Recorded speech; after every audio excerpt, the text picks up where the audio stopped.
Have you ever seen those stunning lights without being amazed by their beauty? You're not the only one. In fact, the Aurora Borealis, also known as the Northern Lights, has inspired many myths through our history, such as fire bridges or dancing ghosts. That sounds illogical, but if there weren't any dancing ghosts out there, what are the Northern Lights? Where do they come from and how? Do you share the same curiosity? So let's take a look at the Northern Lights using scientific sight and discover the logic behind the magic. Fasten your seat belts, we're going to the sun.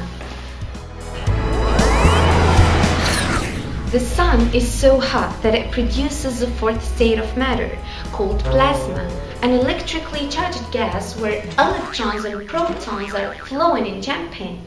These highly charged particles have enough energy to escape the sun's gravity and hurtle toward Earth at 400 kilometers per second, just like solar shotgun. This is called solar wind. But don't worry. See, in the center of the Earth, the boiling molten iron core generates magnetic fields that surround the planet, creating what's called Earth's magnetosphere. Our planet is a giant magnet, where its magnetosphere is our protection from any ionic solar attacks. However, some of these particles are clever. They manage to get through the places where the magnetosphere is weakest, at the north and south poles. Arriving to our atmosphere, the electrons and protons meet up with the nitrogen and oxygen atoms. They show how happy they are to see each other. So the solar particles high-five the neutral atoms, giving them the energy. The excited atoms put this energy in tiny packets of light, called photons. I bet you're still wondering where the colors come from.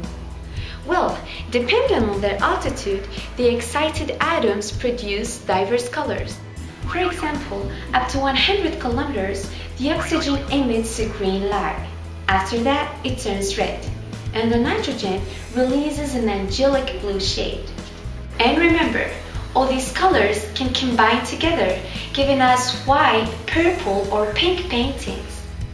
As we finish our journey, we can be confident that there aren't any messages sent by ghosts, but maybe by the sun, reminding us how small we are and how the sun's power is not too far.